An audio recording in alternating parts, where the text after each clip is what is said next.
मुसलमान तो पहले भी सोचता था, लेकिन अब जो कि भारतीय जनता पार्टी की सरकार है और मुसलमान का जो है रुख अब भारतीय जनता पार्टी की तरफ हो रहा है, क्योंकि भारतीय जनता पार्टी की स्कीम जितनी भी हैं वो सबका साथ, सबका विकास, सबका विश्वास लेके चल रही हैं। और अब क्या सोचना है, अब तो है ही कुछ नहीं। अब तो सीधा सीधा सिर्फ यह है कि मुसलमान जो भी है भारतीय जनता पार्टी की तरफ को सोचेगा। बिल्कुल उन पर विधायक का जो उनके ऊपर प्रतिबंध लगा है, आवाम चाह रही है कि आजीवन प्रतिबंध लग जाना चाहिए। नमस्कार, मैं हूं आमिर खान और आप देख रहे हैं यूपी तक। हमारे साथ हैं रामपुर के लोग। रामपुर में उपचुनाव का रास्ता अब साफ है। रामपुर में चुनाव होगा। क्या है मूड रामपुर के लोगों का, किसके बीच होगा मुकाबला, अब उनसे जानने की कोशिश करते हैं। जी, क्या नाम है आपका? बाकर अली खान नाम है। जी। जी, उपचुनाव का रास्ता साफ हो गया, क्या सोचते हैं मुसलमान यहाँ के? मुसलमान तो पहले भी सोचता था, लेकिन अब जो कि भारतीय जनता पार्टी की सरकार है और मुसलमान का जो है रुख अब भारतीय जनता पार्टी की तरफ हो रहा है, क्योंकि भारतीय जनता पार्टी की स्कीम जितनी भी हैं वो सबका साथ, सबका विकास, सबका विश्वास लेके चल रही हैं। और अब क्या सोचना है, अब तो है ही कुछ नहीं। अब तो सीधा सीधा सिर्फ यह है कि मुसलमान जो भी है भारतीय जनता पार्टी की तरफ को सोचेगा। बिल्कुल। क्या मानते हैं किसके बीच मुकाबला होगा? अब आप मानते हैं कोई मुकाबले में है? मैं तो नहीं मानता मुकाबला आप किसी से। मुकाबला देखिए, मुकाबला होता है दिन और रात का, लेकिन यहाँ पर अब दिन ही दिन है। रात जो है रात ख़त्म हो चुकी है। ऊपर वाले ने ये कहा है कि जब रात होती है तो दिन भी निकलता है, अल्लाह ने कहा है। तो इस वजह से अब जो है उजाला हुआ है, इंशाल्लाह अब दिन ही रहेगा। किन मुद्दों पे वोट करेंगे यहाँ के मुसलमान? देखिए, यहाँ के मुसलमान, सबसे बड़ी बात यह है कि जो वोट करेंगे, अब वो मुसलमान ये नहीं चाहते हैं यहाँ रोज़ रोज़ चुनाव हो। 41 साल हो गए, मतलब सिवाय चुनाव के क्या मिला यहाँ पर? कुछ नहीं मिला यहाँ के लोगों को। और अब जो है मुसलमान ये सोचेगा कि हमारे जो मुसलमानों के रामपुर में जो 11,500-12 हज़ार घर बना है 2.5 लाख वाला, जो यहाँ पर सबको राशन मिल रहा है फ्री, जो मुसलमानों के यहाँ मेडिकल का इलाज हो रहा है फ्री, इस चीज़ की तरफ को मुसलमान देख रहा है। और मुसलमान आने वाला अपना भविष्य देख रहा है कि मुसलमान कहाँ जाएगा। और मुसलमान जो है सीधा सीधा बिल्कुल सामने से सोच उसकी कुछ नहीं है, सीधी सोच है भारतीय जनता पार्टी की। क्या नाम है आपका? ताहिर हसन कुरैशी, घेर मैदान खान से। क्या कहेंगे? उपचुनाव का रास्ता साफ हो चुका है, अब चुनाव होगा, तो क्या किसके बीच मुकाबला होगा? मुकाबले के लिए तो अब कोई है ही नहीं। जो थे वो एक तरफ को बैठ गए। अच्छा। और उच्च न्यायालय ने जो अपना फैसला सुनाना था सुना दिया है। मुकाबले के लिए कोई नहीं। अब अगर कोई आएगा तो भारतीय जनता पार्टी ने इतना काम किया है लोगों के साथ में, आवाम के लिए इतना बेहतरीन काम किए हैं, बिना भेदभाव करे, कोई भेदभाव ना करते हुए उन्होंने सबके लिए सबका साथ, सबका विकास, सबका विश्वास वाला काम किया है। ज़रूरतमंदों की सरकार है ये। बेघरों को घर दिए हैं, अपराधियों पर नकेल कसी है सरकार ने। और अल्पसंख्यकों को क्या चाहिए? सबसे अच्छी सरकार है। काफ़ी यहाँ तो आजम खान 10 बार के विधायक हैं, आजम खान का गढ़ माना जाता है, तो यहाँ के मुसलमान क्या? आजम खान ने 40 साल यहाँ पर अपनी हुकूमत की है, राज किया है। लोगों को परेशानी हुई, आप भी देख रहे हैं और जनता भी देख रही है, आवाम जानती है। उन्होंने सिवाय लोगों को तकलीफ़ देने को क्या किया है? वो कर भी क्या सकते हैं? अब एक तरफ को बैठ गए हैं। उन पे विधायक का जो उनके ऊपर प्रतिबंध लगा है, आवाम चाह रही है कि आजीवन प्रतिबंध लग जाना चाहिए। ऐसा क्यों? ऐसा इसलिए कि कुछ दिया नहीं है सरकार, आवाम को कुछ भी नहीं दिया है। क्या दिया है? आप भारतीय जनता पार्टी के ऊपर नज़र डाल के देख लीजिए। प्रधानमंत्री योजनाओं से लेके और प्रदेश सरकार के योगी जी की योजनाओं तक आप दोनों चीज़ें देख लीजिए। बेघरों को घर दिए हैं, राशन मुफ्त दिया है, मकान बनवा दिए लोगों के, आयुष्मान कार्ड बनवा दिए जिसमें 5-5 लाख रुपए का गरीब लोगों का इलाज हो रहा है। आज वो लोग अमीर लोगों के बच्चों की बराबर बैठ के तालीम अपनी हासिल कर रहे हैं और आगे भी इंशाल्लाह करेंगे। किन मुद्दों पे वोट होगा रामपुर में? मुद्दे यही हैं, आपके सामने मुद्दे हैं, यही मुद्दे हैं। अल्पसंख्यकों के साथ में उन्होंने इतना, इस सरकार ने जो कुछ किया है पिछली सरकारों ने कुछ नहीं किया। जी जी। और इसी तरह इंशाअल्लाह इस उपचुनाव पे पार्टी हाईकमान जिसको भी टिकट देगी पूरी ईमानदारी के साथ में हम रामपुर वासी, जैसे अभी पीछे हमारा लोकसभा चुनाव उपचुनाव घनश्याम सिंह लोधी जी को हम 23 जून को जिता के लाए हैं। इंशाअल्लाह इस बार जिसको भी पार्टी हाईकमान टिकट देगी हम उसका स्वागत करेंगे और दिल से उनको जिता के लाने इंशाअल्लाह। क्या नाम है? शाहजेब खान। शाहजेब भाई, क्या कहेंगे? उपचुनाव का रास्ता साफ हुआ है? जी साफ हुआ क्या है। देखिए, ये जो बाई इलेक्शन होता है ये सरकार के फेवर में ही होना चाहिए और सरकार के फेवर में ही इसका रिजल्ट आना चाहिए, क्योंकि जब सरकार के फेवर में आएगा तो जब सरकार का एमएलए होगा यहाँ पर सरकार, तो वो काम भी कराने के लिए तत्पर होगा। हम उससे जाके अपने काम बोल सकते हैं कि ये काम कराना है और ये कराना। जब सरकार किसी और की होगी, एमएलए किसी और का होगा, हम रामपुर में ज़्यादातर कई साल से पहले ये देखा गया है, तो एमएलए किसी और पार्टी का होता है, सरकार किसी और पार्टी की हो जाती है, तो फिर वो ये कहते हैं कि हमारी सरकार नहीं है। तो इसलिए मैं चाहता हूँ कि ये बाई इलेक्शन है, इसमें रामपुर की जनता भी समझदार हो गई है और समझदार कब तक नहीं बनेगी, कब तक बेवकूफ़ी आने फैसले लेती रहेगी। इस बार इलेक्शन सरकार को दे दिए ये वाला एमएलए का। जब हम अपना एमएलए बन जाएगा तो हम सरकार से जाके कह तो सकते हैं कि हमने वोट दिया है, हमारा काम भी होना चाहिए। मुकाबला किसके बीच होगा?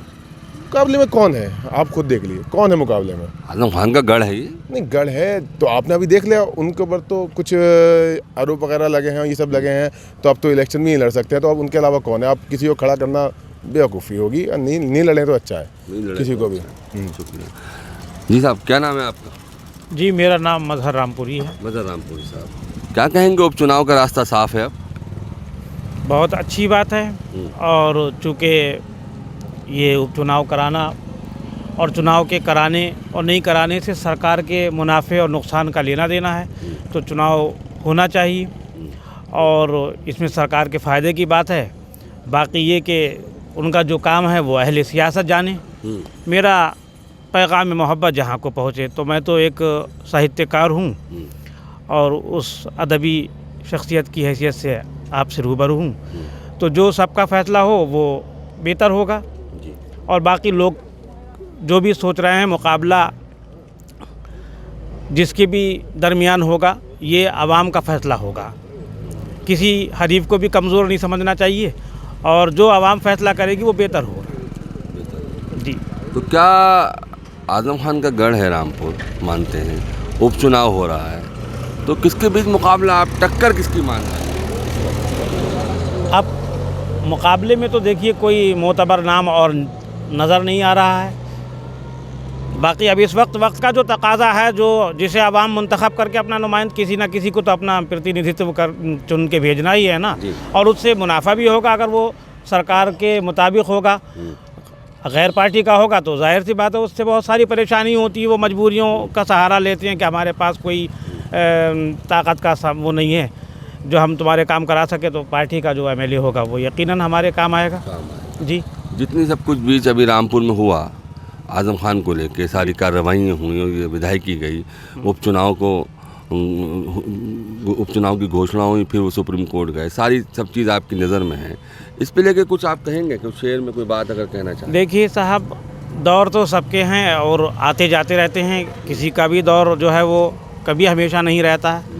मुग़लों का नहीं रहा, अंग्रेज़ों का नहीं रहा, और ये भी जो सरकारें आती जाती रहती हैं, नफ़रतों की हमें क्या लेना देना। मैं एक शेर ही कहूँगा कि वो बुझाएंगे आग नफ़रत की, वो बुझाएंगे आग नफ़रत की जिनके अपने चिराग मुजरिम हैं। और ये जो सब कुछ हो रहा है या हुआ, आपने कहा तो मैं शेर कह रहा हूँ कि ये सनद है सियाहकारी की, ये सनद है सियाहकारी की, शिकवा बेजा के दाग मुजरिम है। जी, क्या नाम है आपका? शुएब खान इनामदार। शुएब खान, क्या कहेंगे? उपचुनाव का रास्ता साफ हुआ है, चुनाव हो रहा है, मुकाबला किसके बीच होगा? देखिए, मुकाबला नाइंसाफ़ी और इंसाफ के बीच हो। नाइंसाफ़ी और इंसाफ के बीच हो। ठीक है। अभी भाई साहब ने जो शेर पढ़ा वो एक तंज था हमारे ऊपर, तो मैं उसका जवाब शेर में ही देना चाहूँगा कि लोग दिए जला के अपने बाबूदर में रखते थे। वो लोग दिए जला के अपने बाबूदर में रखते थे, हम आज भी अपने चिरागों को रहगुजर में रखते हैं। क्या बात, वाह वाह। देखिए ऐसा है, ये चुनाव नहीं है, मैं तो इसे दशहरा मानता हूँ। जैसे दशहरे के दिन रावण को जला के असत्य पे सत्य की जीत हुई थी और अदालत ने हमें एक मौका दिया कि हम एक रावण के सीने में एक ऐसा आखिरी तीर मारें, उसके बाद हमारी दीवारों पे फिर नफ़रत के नारे लिखने वाले जो हैं वो शहर की सियासत से कहीं और चले गए। क्या रामपुर के मुसलमानों का इतना परिवर्तन हो चुका है कि दशहरा कहेंगे? देखिए, परिवर्तन माहौल से पैदा होता है। फिज़ा में जहर आपने घोला है, ठीक है। रामपुर की सड़कों पे हिंदू और मुसलमान के बीच दहशतगर्दी का नारा आपने दिया था। रामपुर के जमहूरियत के सीने में खंजर आपने भोंका है। हम तो इंसानियत को ज़िंदा करने की लड़ाई लड़ रहे हैं। जो मुसलमानों को बीजेपी का खौफ दिखाया जाता था और खौफ दिखाकर मुसलमानों का वोट हासिल करके और अपनी इमारतें ऊंची करते थे, वो ये भूल गए, इतना घमंड हो गया उन्हें कि उन्होंने अपनी इमारतों की बुनियादों में हमारे मासूम बच्चों का खून डालकर उसकी फाउंडेशन स्टोन रखी है, हमारे जज्बातों को कुचलकर उसकी फाउंडेशन स्टोन रखी है। और जिन दीवारों में नफ़रत की बुनियादें रखी जाएंगी वहाँ तरक्की की इमारत नहीं बन सकती। मुकाबला किसके बीच होगा? देखिए, मुकाबला उस किस्से का होता है जो मध्य मुकाबिल हो। हमारे मध्य मुकाबिल आज कोई नहीं। कोई नहीं। क्या नाम है आपका? मेरा नाम दानिश आबिदीन है। दानिश भाई, उपचुनाव का रास्ता साफ है, चुनाव होने जा रहा है रामपुर में, तो क्या कहेंगे? साहब, उपचुनाव हो रहा है, चुनाव ही देख रहा है रामपुर, और रामपुर लगभग पिछले कई साल से चुनाव देख रहा है और मुझे लग रहा है आगे और भी देखेगा। जैसा कि न्यायालय में रिट दायर है, मुझे तो ये लगता है। लेकिन चुनाव हो, न्यायालय का फैसला है, लेकिन उसके साथ साथ यहाँ का अमन व अमान, यहाँ का अदब रहना चाहिए, भाईचारा रहना चाहिए। चुनाव है, आते जाते रहेंगे, नेता हैं, आपस में लड़ेंगे, कोई कुछ भी कहता रहे, लेकिन रामपुर एक अदबी शहर है, अदब यहाँ का बाकी रहना चाहिए। बाकी यहाँ का देखो, मैं क्योंकि आप नौजवान ही हूँ एक तरीके से, बेरोज़गारी यहाँ पर बहुत है और शायद यहाँ और भी जगह हो। रामपुर की सबसे ख़ास बात यह है कि आप पीछे मोहल्लों में भी चले आएंगे ना सर, तो या तो रामपुर से बाहर दिल्ली होगा और दिल्ली से बाहर नहीं होगा तो गल्फ़ कंट्रीज़ में होगा। सबसे बड़ी समस्या है यहाँ रोज़गार की, और पिछली जो सरकारें थीं वो भी रोज़गार नहीं दे पाई, चाहे काम उन्होंने किए, दिख भी रहा होगा, लेकिन यहाँ का मेन है रोज़गार। रोज़गार का ताल्लुक़ से यहाँ मुसलमान बहुत पिछड़ा हुआ है, यहाँ पे रोज़गार पे ध्यान देना चाहिए, चाहे कुछ भी हो। और बात जैसे आज़म खान की या उनकी हो रही है, देखिए सब बड़े बड़े लोग हैं, हम तो इनमें क्या किसी के उसमें पड़े हैं, लेकिन रामपुर के साथ ज़्यादती तो हुई है और वो ज़्यादती आगे नहीं होना चाहिए। यहाँ पे हिंदू मुसलमान बड़े प्यार से। किस तरह की ज़्यादती हुई रामपुर के साथ? रामपुर के साथ ज़्यादती है सर, ये चुनाव बार बार हो रहे हैं, डिस्टर्बेंस होता है। यहाँ रोज़गार के बारे में सोचना चाहिए, क्योंकि आज़म खान बहुत बड़ा नाम है, बहुत बड़ा चेहरा है, ठीक है। अब जो नीचे तबका था, जो उनसे वाकई में यहाँ मोहब्बत करता था, वो सर मोहब्बत में ही रह गया, लेकिन उनके जो 9 रत्न थे वो शायद और 9 रत्न ले गए। समझ रहे ना मैं कहाँ बोलना चाह रहा हूँ? तो आज़म खान साहब को भी ये सोचना चाहिए कि कौन उनका है, कौन पराया है, ठीक है। यहाँ की जो गरीब आवाम थी, हमेशा उन्होंने, जितने भी यहाँ हम खड़े, मैं किसी पार्टी से, मुझे ये मत समझना, जो भी लोग खड़े हैं, जो भी हैं, कभी ना कभी उनके साथ ज़रूर रहे होंगे, लेकिन सब तकलीफ़ के बाद ही उनसे हटे हैं। तकलीफ़ की यही है कि आदमी देखिए, अब हम हैं, हम तो छोटे से लोग हैं, हम क्या वोट दे सकते हैं? हम ठेकेदार भी नहीं, 6-7 वोट हैं वही दे सकते हैं, या मोहब्बत ज़ाहिर कर सकते हैं किसी पार्टी से। लेकिन दिक्कत यहाँ पर यही आज़म खान साहब के साथ यही रही कि जो उनके 9 रत्न थे, उन्होंने कभी किसी को बढ़ने ही नहीं दिया आगे, हमेशा। और आज़म खान साहब के अंदर भी, खैर कमी वर्ड तो यूज़ नहीं कर सकता, बहुत बड़े आदमी नेता हैं वो, लेकिन उन्होंने भी उन्हीं लोगों पे भरोसा किया जो उन्होंने यहाँ पे लाके उन्हें छोड़ दिया है। उन्होंने जो गरीब तबका या जो उनसे वाकई में मोहब्बत करता था, उन पे भरोसा ही नहीं करा, और आज भी वो लोग उनके घर में ही हैं जो उन्हें डुबोने वाले हैं, और लोगों ने प्रूफ भी दिए, सब कुछ दिया कि ये वही लोग, लेकिन वो उन पे ही भरोसा करते हैं। लेकिन जो छोटा तबका था उस पर कभी उन्होंने भरोसा किया ही नहीं। मुकाबला किसके बीच मान रहे हैं? मुकाबला तो सर ये रिज़ल्ट आने के बाद ही होगा। ठीक है, देखिए शहर को क्या चाहिए सर, काम चाहिए। कोई भी जीते काम करना चाहिए, बस इससे ज़्यादा मैं क्या कह सकता हूँ। जी क्या कहेंगे, उपचुनाव हो रहा है, रामपुर में रास्ता साफ है। जी सर, सुनने में तो आया है उपचुनाव हो रहा है। हाँ। देखेंगे कौन कौन प्रत्याशी खड़ा हो रहा है। अच्छा हम दलित समाज से आते हैं जी। और देखेंगे कि किसके मैनिफेस्टो में दलितों के लिए क्या जगह है। क्या जगह किसी में? चाहे वो समाजवादी पार्टी की तरफ से हो या भारतीय जनता पार्टी की तरफ से हो या और दीगर पार्टी उनके हों।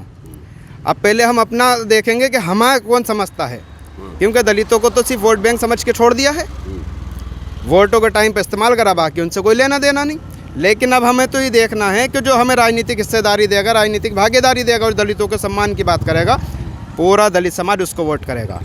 हमें गुरेज नहीं है भारतीय जनता पार्टी से, हमें गुरेज नहीं है कांग्रेस से और दीगर पार्टियों से, हमें गुरेज नहीं है समाजवादी पार्टी से। लेकिन जो दलित समाज को सम्मान देगा, दलित समाज उसके साथ जाएगा। और अभी भाई हमारे बता रहे थे, आजम खान साहब की बात कर रहे थे, तो उनके लिए सिर्फ इतना कहूँगा कि उनके माशाल्लाह अपने ऐसे हैं कि उनको दुश्मनों की ज़रूरत नहीं है।